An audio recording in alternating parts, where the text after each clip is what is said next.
Jadi, entah kenapa, gue tertarik untuk bahas DDLC, Dogi Dogi Literatur Club. Ini rilis pada tahun 2017, namun pada awal-awalnya ini nggak terlalu populer. Namun di akhir tahun 2017, ini game populer di YouTube. Dan game ini benar-benar sangat populer dari gamers. Mulai dari merch, bahkan modding di game ini. Dan menurut gue ada beberapa alasan kenapa nih game sangat booming pada waktu itu. Dengan banyaknya karakter-karakter cantik, banyak juga yang main, terutama wibu. Namun gue yakin setelah mereka tamatin ini, mereka nggak akan mendapatkan sensasi senang mendapatkan waifu, akan tetapi akan mendapatkan trauma tersendiri. Nah, karena mereka main game ini, mereka juga akan menyarankan kepada wibu-wibu lainnya untuk mencoba. Seperti, ini game bagus, ini banyak kawaii-kawaii atau banyak banget cewek-cewek cantiknya. Dan disinilah trapnya. Mereka cuma mau bagi-bagi yang namanya kayak, I don't know, trauma tersendiri nantinya. Dan kemungkinan lainnya karena ini udah dimainin oleh YouTuber-YouTuber besar seperti PewDiePie. Kalau nyari sendiri di Steam itu akan horor psikologi, namun dibaluti dengan karakter-karakter cewek cantiknya.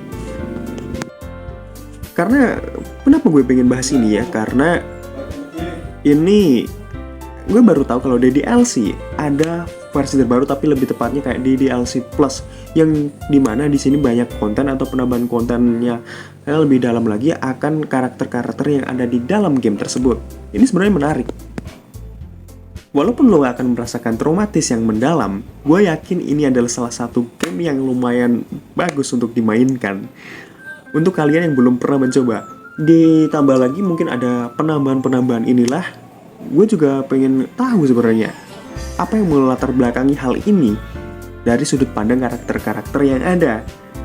Karena universe-nya emang lumayan bagus untuk dijelajahi atau diperpendalam lagi. Dari musiknya dapet, art style-nya bagus, dan ceritanya yang juga lumayan menarik, dan ada sedikit tambahan plot twist di sini. Dude, aku nggak tahu kalian pernah denger atau enggak, atau pernah denger sekali untuk musiknya, tapi menurut gue musiknya lumayan enak didengerin. Ini menurut gue pribadi, mungkin kalian juga bisa ngecek sendiri sih, kayak di DLC OST. Dan dari segi grafik sendiri, lo nggak akan mendapatkan yang namanya kesan horor sama sekali di awal permainan, karena ini terlalu imut, kawaii sama colorful. Dan yang paling penting, ini bener-bener mirip anime. Ya, dan gue yakin kalau banyak wibu yang akan tertarik untuk memainkan ini, termasuk gue. Oke. Namun semua itu berubah ketika, gue nggak bisa spoiler, mungkin terlalu berat. Biar lo ngerasain sensasi tersendiri saat lo mendapatkan kejutan-kejutan tersebut.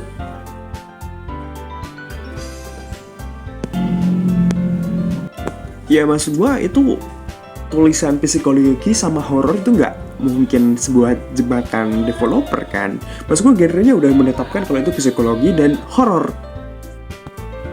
Nah, oleh karena hal itu pasti bakal ada banyak kejanggalan-kejanggalan yang bisa membuat kalian takut dan sedikit merinding.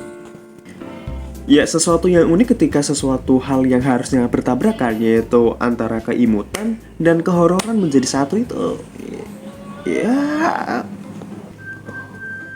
Dan yang pada intinya, ini adalah sebuah cerita visual novel yang dibalut dengan kehororan yang menceritakan tentang seorang yang diajak temennya untuk masuk ke sebuah klub literasi yang diajak oleh teman masa kecil kalian di grup tersebut. Dan di dalam klub itu ada 4 orang termasuk teman masa kecil kita. Dari Sayori, dia itu teman masa kecil kita. Yuri, Natsuki, yang terakhir Monika. Itu yang paling gue inget, Sayori sama Monika.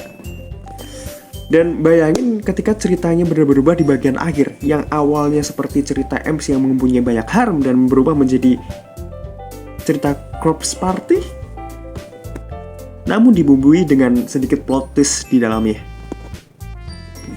Dan maksud gue ini lumayan menarik akan hal itu, perubahannya, dan entah kenapa kita bakal menjadi lebih peduli akan karakter-karakter yang ada di dalam gamenya, terutama MC-nya, maksud gue heroinnya, si Sayori tentunya. Monika, siapa dia?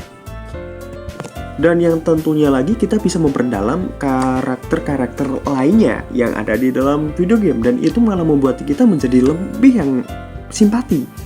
Siapa sih Monika?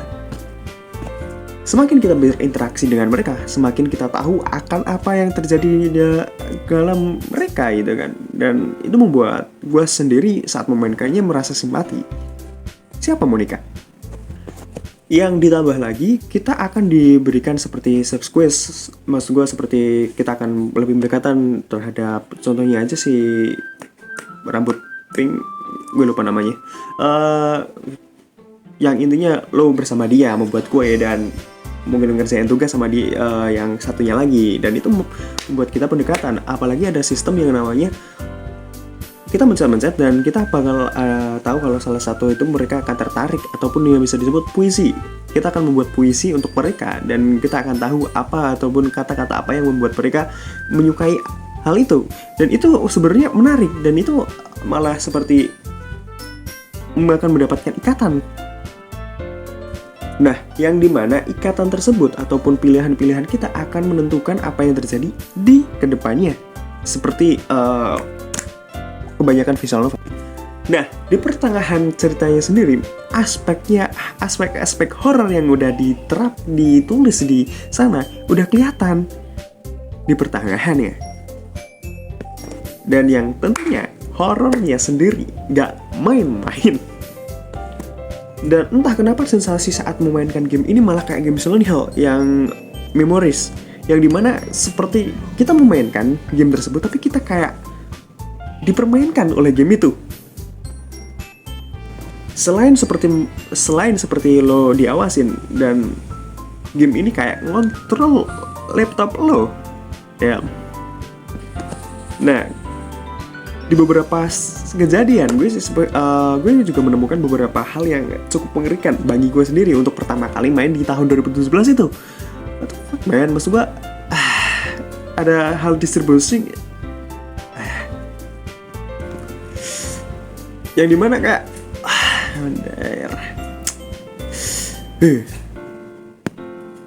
sedikit peringatan untuk kalian, sebenarnya di game ini ada sensitif konten ya,